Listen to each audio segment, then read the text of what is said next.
Hey everyone, Dylan Gallagher here, sharing some thoughts and opinions about business and entrepreneurs and all of the exciting stuff that goes along with running a business. Yesterday I had two meetings and thought I would share with you what happened in those meetings, tell you a little bit about the businesses, and my hope would be that you'd get encouraged, or maybe you'd get inspired, or maybe you'd have some questions and you'd want to start a conversation and you'd reach out on Facebook or on Twitter and maybe we could connect. So let's get into it. I had two meetings yesterday. One was with a consultant that is working for a business that is about to go over a cliff, like a $4 million potential nosedive. Not good. The second meeting I had was later in the day with two individuals that have recently started a business. And so it was interesting that in the same day to have two businesses on each end of the spectrum, one just starting out full of optimism and ambition and nothing but open skies, and the other one, an 8 or 9 year old, somewhat train wreck. And I bet you can't figure out which meeting I enjoyed more. If you know anything about me, you know that I'm a contrarian. So I had a lot more fun talking about the business going over a cliff than I did the business that's just starting and just about to take flight and to get going. And that's not because I enjoy painful things. It's actually because what I've learned in my 20 years of working with businesses and entrepreneurs and financing and all sorts of different business matters is I've learned that it's actually really hard to do something the first time. So as a business, it's really, really hard to get your first sale. It's really, really hard to get your first customer. But you know what? Once you've gotten your first one, the time it takes to get your second one is shorter, and the third one is shorter, and the fourth one, and so forth. And so for a business that's going over the cliff, that the reason for them going over a cliff isn't because their business is no good. It's just the business owners fell asleep at the wheel.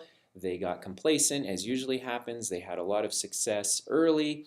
They were able to hire people, and because there's money in the bank, they're not really looking at their financial statements the way they should. And then something happens, and they get a wake-up call, and then all of a sudden they're in overdrive, and now they need to kind of get involved. And so with this particular consultant, I really enjoyed that meeting because even though they could potentially take a $4 million dive over a cliff, they've got everything in their toolkit to not have to do that. And so what do I mean by that? Well, they've got customers, they've got a 9-year track record, they've got great reviews on the website. They're in the construction business, and so renovations in particular. Really well-rated company. They just became lazy. I mean, it's running a business. Once you get over the initial excitement, you get your first customer, and you've made it through your first couple of fiscal years, and you feel pretty good about what you're doing, you kind of lose that drive and that passion.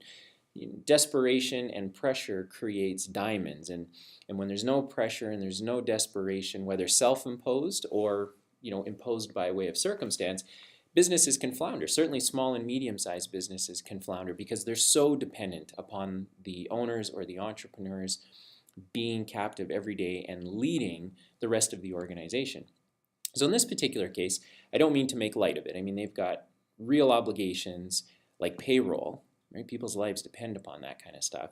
Payroll, they've got financial obligations, they've got accounts payable. They're not going to be able to pay any of this.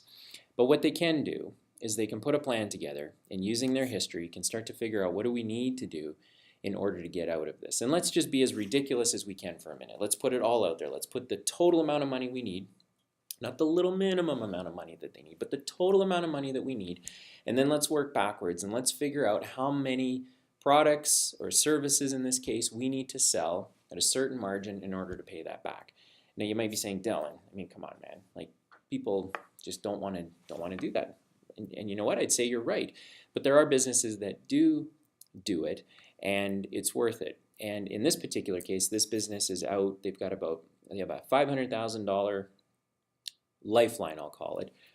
Someone has said, look, I'll give you $500,000 to sort of float you over the next couple weeks. And I said to the consultant, I said, that's probably the worst thing that can happen right now, because all that's going to do is kick the can down the road on decisions that the business owners need to be making today, right now, to fix the problem that they're in.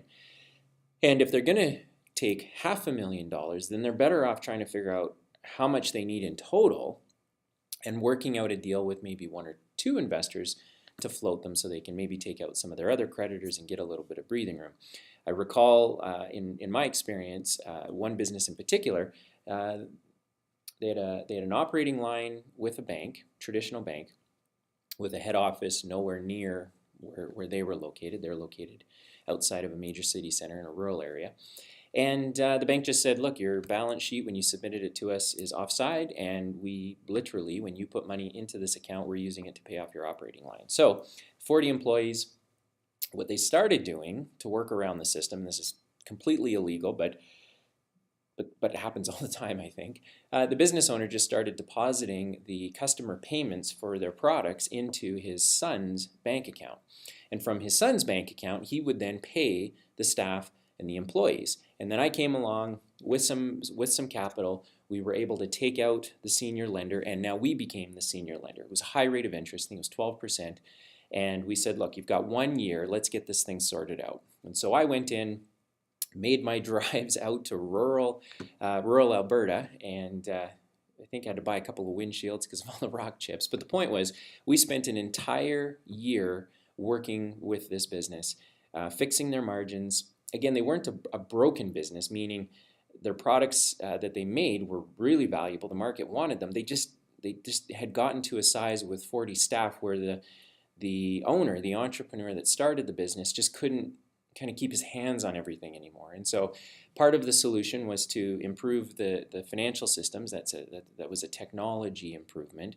And in this case, they had two $40,000 a year employees, so for a total of $80,000 a year, doing a job that one person at maybe $50,000 or $55,000 could do. And so those sorts of changes and shifts were made over the course of a year. And guess what we did? A year later, walked them back to a brand new senior lender, and we were able to get our money back. And so there are moments when a business is really desperate and it looks like life isn't going to work out. But I get most excited about those businesses because the hardest thing in business is to do something one time. And if you sold a customer your product one time and then you did it again and again and again, you can do it again and again and again. And so in the case of the business that I had, or the consultant that I had met with yesterday, who was looking at a business that, as far as they're concerned, let's just blow this thing up and bankrupt it. Well, that's an option, but you've also got a 9-year track record. You've probably got a customer database, even if you haven't organized it properly, and maybe you don't have a social following, maybe you don't have a newsletter, maybe you don't have all those things in play right now, but you have them available to you. So let's figure out if we can help them do that. Let's get their sales back on track. If we can get their sales back on track, I heard it once said that sales cures everything. So if we can get their sales back on track, then we can begin dealing with the creditors, dealing with the debt, and trying to figure out how to sort this thing out. The truth is, no creditor wants to get 10 cents on a dollar. The government doesn't want to be a pain in your rear end and hound you for the source deductions that you should have been submitting or the tax payments that you didn't make. I mean, people just want to get paid for what they did. In this case, this business is a good business. They're a high volume, low margin business, but they've got a great market presence and people know who they are, and they're over 2 cities, so maybe they have to close one of their locations down and kind of bring everything back to a home base. But they can certainly get through this. And the best part is why I get excited, and this might seem evil and misplaced, but it's really not. They've paid over the last 8 or 9 years, this $4 million moment they find themselves in. That's what you call an education tax, also known as a student loan. These two business owners, they're brothers as it turns out, they've, over the last 8 or 9 years, built a really great business, incurred a $4 million, basically a $4 million obligation, if you wrapped everything up, in a student loan. And once that student loan is repaid, they're going to be a better business, a sharper business, and something that these two business owners will be proud to have. And it won't be an inconsequential business. It's going to be a serious business with real money being made that they can use to provide for their families, maybe for the next generation, yada, yada, yada. So either they get to work, get focused, and get the job done, or they let this thing go banko. So it's quite a day yesterday. And then to sit with these other two new guys and listen to this new business adventure and how excited they are, I mean, that really is exciting stuff. But it's really hard to execute. And I mean, I love helping startups and brand new businesses. Don't get me wrong, lots of fun. Mostly because I like hearing myself talk, but I really enjoy working with businesses that have been punched in the face a few times, have a few broken bones, have paid the education tax, and now they're just figuring out how to pay it off, or how to pay off the student loan so that they've incurred. So anyway, if you're a business owner out there and you're in a really bad way, or you feel like you're about to be in a really bad spot, reach out. You can reach out to me at Dylan Gallagher. I'm on Twitter, I'm on Facebook, I'm on LinkedIn. You can find me, I've got a blog. Or connect with us at emilynow.ca. Go through our tool, put in the amount of money that you think you need, and if you think you need help, just make sure you select that option and we'll be in touch with you. And if you don't want to go out to the marketplace to get money, which is what emilynow.ca will help you do, then we'll be in touch with you to maybe figure out how we can help you solve your problem. So on that, our shameless plug, of course, is that you need to go visit mlenow.ca. That stands for Making Life Easier Now. mlenow.ca. Get over there, and if you need between $250,000 and $10 million, which incidentally is the hardest deal to do in the market because it's too big for a bank branch, way too small for a corporate banker, and so that loan amount is really tough to place. But if you go to emilynow.ca, you're going to be able to get some pretty great answers. And if it turns out that you don't want to actually go and get the money, you just want some help, then make sure you select that option when you register and create a profile. So thanks for watching, and we'll see you on the next episode.